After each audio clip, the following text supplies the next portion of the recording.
thanks, Leah, for being here with me to have a chat about your upcoming Wordcrafters class, the Yeah, I'm Elements of excited. WordCraft.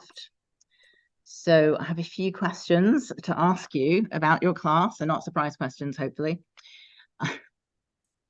So that people can just learn more about you, about your teaching style, about the class, about what they can expect to learn, what the experience is going to be like for them. Sounds great. So tell me a bit about the class itself. Let's start there. Oh, the Elements of WordCraft class basically came out of this idea of like, okay, we're word crafters. We always talk about craft. What the heck is this thing? What is craft? What do we talk about when we talk about craft and writing? What do we even look for? What are kind of like just like really fundamental things that you can apply to any genre and use to help you become a better reader and writer, both of your own work and other folks.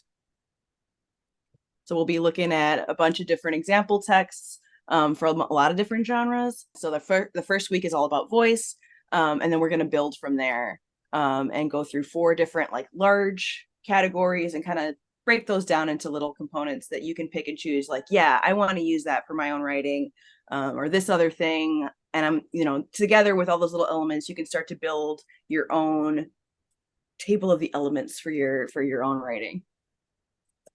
Sounds lovely. So what are you excited for about this class? I think I'm just really excited to be back with students. I really love teaching, and I'm really excited for the opportunity to be back. I can't make it for all of the classes. Some of them will be hybrid, but for that first class, October 2nd, I'll be there in person.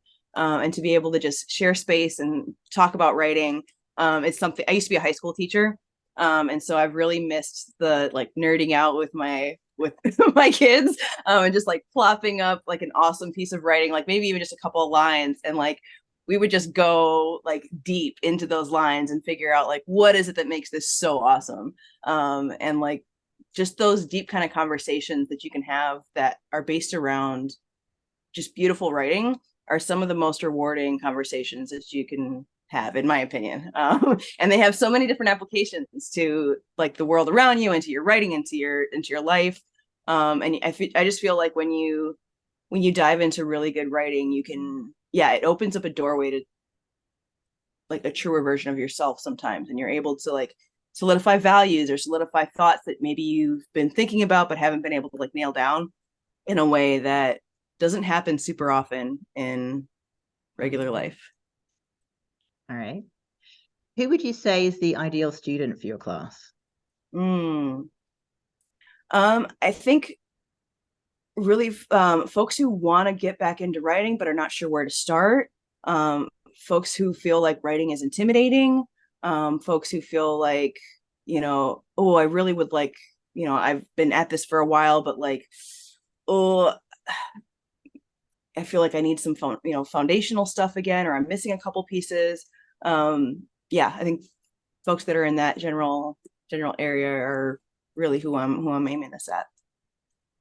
So speaking to that kind of last group of potential students, you said like folks who've Yeah. been writing for a while, but who feel like maybe, they might be missing like a piece or two. So like that could be like if your critique group tends to say, well, your dialogue doesn't quite sound lifelike, or your dialogue is excellent, but I don't understand how the structure of this or how you've put things together, or like different elements like that, because there's a lot that goes Yeah. into writing. Yeah. So every week's going to be a different focus, and so we'll be able to really dive into each one of those focuses on each one of those weeks. And I also encourage folks to bring in, like, if they have stuff that like they feel like are struggling, like let's say oh, this writer I think really nails voice and I'm really struggling with that, like can we look at this little segment, and like if they want to email me that stuff, like I would love to incorporate that into the class even. So I really believe in building classes with the folks that are in the room. And so, yeah, if you're a writer that's been going for a while, you're like, man, I'm really struggling with dialogue. There's this author that I really love that I think does it so amazingly well, and I can't figure out what they're doing that makes it so awesome. Send it to me, Leah at wordcrafters.org. I will put it into the class right up, and we'll work with it. Sounds great. So tell me a little bit about your values and beliefs around teaching. Yeah. It's a big question. I think my I think that teaching is about opening up possibilities within the folks that are in the room. I think it's about creating a community where folks feel like they can be their fullest, truest selves, where they can be stupid, ask questions, be vulnerable, and that's a space where this is where we do that. We may mess up, we may do whatever, but we acknowledge that and we help each other find better ways of being. And so I think what is really amazing about teaching writing is that it allows me to create a space where folks can find their own voice as writers, to claim and strengthen their own voices that are only theirs, and to help them form better questions. I think like that's my primary goal. Like I'm jacked about questions. I think questions are everything. Like a really good question is like the sexiest thing. Like it's the most awesome thing. Like if you can ask a good question, then the possibilities are endless. Like if you ask a bad question, like you're never going to get any good anywhere good. But if you can you can ask something really good, and then figure out how to answer them for yourself. I think that's the key to writing as well, is like figuring out what question am I trying to answer in my piece, what hole in myself am I trying to fill, or what's that hole or that deep nugget. And it's that piece where it's like everything kind of centers around that. And I think if you can identify what's the question that is like at the center of that black hole, like that can start to help bringing your writing together, and that can create you asked about like the writing, like the teaching space. That's the kind of space I want to create, a place where we explore black holes. That sounds amazing. Honestly, that sounds Yeah. amazing. Well, it's got me thinking about my own writing too. It's like, what's the black hole? What's the black hole in the middle of this story, or the middle of this essay, or the middle of this piece? That is an excellent question to be asking. And it's not my question. I didn't come up with that. But yeah. That's awesome. So how do you create that kind of space in your classroom? How do you create that kind of safe space for people to be able to explore those kinds of questions? Because that can be pretty deep and vulnerable depending on the individual black hole we're talking about. Yeah, and I don't always succeed, but I try to be really intentional about one, like simple things like trying to make a relationship with every single person in the room, like greeting folks, getting to know them a little bit, shaking hands. Like I know in COVID times it's changed things a little bit, but I used to like shake everybody's hands on the way in the room. Like just take time to at least meet with folks one-on-one a little bit. And then I think also it's just a fundamental respect that every single person in that room is a full and complete and wise human, that has a wealth of experience that I don't have. And so if I can meet each person from that place, I think that does a lot. I think that's I mean, that's made all the difference in my teaching throughout the years is that. And like whether or not you get any, I think this is my Angela quote, but it's not what you teach, it's like how you make your students feel, that really makes a difference. That's what your students really remember. And I believe that like folks are not going to necessarily learn, and this might be more true for younger folks than it is for grown folks, but I think it makes a huge difference, the kind of environment that you create and the way that you make your students feel. And I try to be really intentional about making sure that folks feel respected and valued, not only for their intelligence, but for their entire self. And however that shows up in whatever room that they're in. That makes sense. And I think that's true for adults as much as it is anybody else, that you can't, I think so too. you can't learn. You can't learn, and you can't do any cognitive processes, if your lid is flipped, right? If you're in anxious brain, or if you're in, and when you're feeling safe and feeling seen, then you can do that, and you can do that work. And that makes total sense. So how did you get into teaching? Like, why did you become a teacher? How did you become a teacher? I became a teacher because I'm a huge nerd.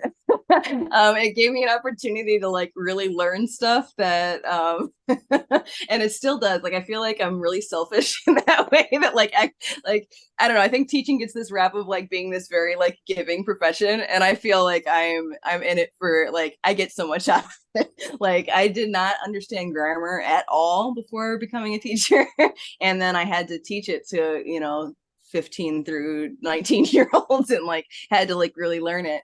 And yeah, I just learned so much, and so it's really rewarding in that way, where I always feel like I'm learning something new. But I started teaching, well, I guess pretty early. I was doing like tutoring and stuff like that starting in high school.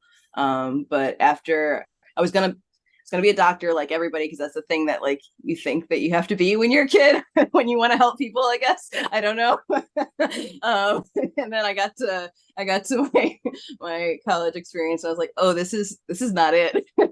And so then I went into the English, or the comp lit department is what I went into, and then after that went into teaching. Like right after college, I got a master's in education, and I worked in Chicago public schools for several years. I also went to Chicago public schools, and so that was a really awesome experience. And then I left to go back to grad school at UO, for writing after that, and I taught there as well. And then I've been teaching with Wordcrafters as well, in a variety of different capacities. And I also teach dance. It's a whole other, in one of my other lives. So teaching is kind of a big, it's become a big part of who I am.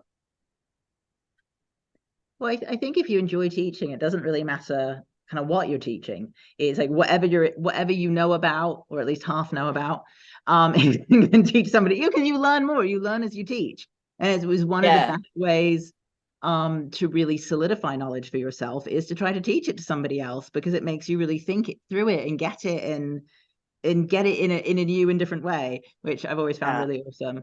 Yeah. And just sharing knowledge and experience and tools and with other people. I mean, I've just found to be, I don't know, lots of fun. I've always It's super enjoyed rewarding. it, and I've taught like just this interesting variety of things that don't appear to go together in any way at all. But I don't know, it's just teaching like, my wide variety of interests in Well, life. yeah, and like if you I don't know, I feel like once you understand, or you get an understanding of like how a learning brain works, that like a lot of that stuff, and like there's a lot of things that transfer over, like a lot of kinesthetic stuff. Just like, yeah, it works in multiple fields. What has been one of your most successful teaching experiences that you can recall? Oh, I feel like there's so many. I think some of my favorite moments have been during like world building classes I've taught recently, where we're bringing wild premises into the room, and there's intense brainstorming, and the room is alive and like a little bit chaotic, and energy is bouncing and moving all around, and like people are just like, like that creative energy. I love that. That's super rewarding.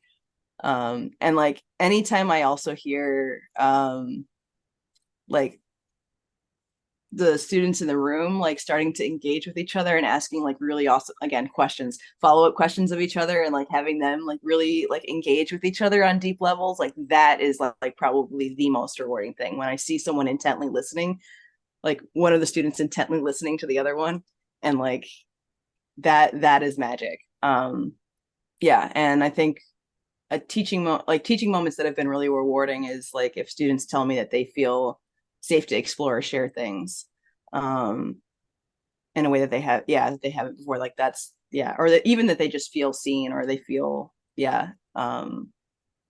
that's super rewarding. That's great. So outside of perhaps the world of writing, what are some of the things that you're interested in or passionate about? Oh man, it's hard for me to find things that I don't care about, which is kind of problematic, because then I do way too many things. But when I'm not writing, I'm dancing. When I'm not dancing, watch a lot of horror shows and films. I really enjoy playing role-playing games like D&D. I used to play the cello a lot, but I have not been practicing lately. I need to get my bridge fixed, but that's something that I need to get back to. And I really love good food of just about any variety. Yeah. I'm also super passionate about international history and politics. Like yeah, examining like power structures and things like that. I nerd out about that. I'm really passionate about justice. I'm really into sematics lately, and somatic abolitionism, and the way, yeah, our bodies transmit so much more information than our brains can, to ourselves. We get, if we can listen, if we can learn to listen to that. Yeah, but yeah, it's hard for like, yeah, if there's at any point where I'm like, oh, I'm not interested in that. If someone starts talking about it and like starts to unpack things, I can usually find something about it that's like extremely exciting for me. So you sound like you'd be a great person to take to a party or networking event, because everybody there, Oh, you can find something interesting to talk to them about. let me rephrase that. I am awful in small party situations. I am so socially awkward. It's like painfully uncomfortable. All But right, if we go fine. like going to a dance, like I'm fine like connecting with folks, and like I love like one-on-one connections in small groups that way. But like the minute like it's we're in a group networking, oh like I'm the worst. No group networking for you. All right, fine. One-on-one only. I'll do it if I have to. Um, Well, it sounds like you have a very full and lovely life, whether you're writing or dancing or eating or playing the cello or learning about more things or playing D&D games or watching horror movies. Sounds like a lovely life. So, Yeah, it's pretty great. yeah. I'm lucky. So, as you are one of the word crafters, word nerds, you already know the most important question that I have to ask you, which Yes. is, what is your favorite kind of chocolate? Dark, baby, dark. All right, so dark chocolate for you. Yeah. You no hesitation. I love it. Yeah. Is there anything else that you want to tell us about you, about this class, about anything that you think we should know? Yeah. I'm just really excited to be able to work with folks if they come, and find ways to bring their world into being on That the sounds page great. or spoken or in whatever capacity. That sounds wonderful. So thank you so much for taking some time to have a chat with me about your upcoming class and who you are, how you teach, what the class is all about, and what you're about as a human. I appreciate it. Thank you, Jo.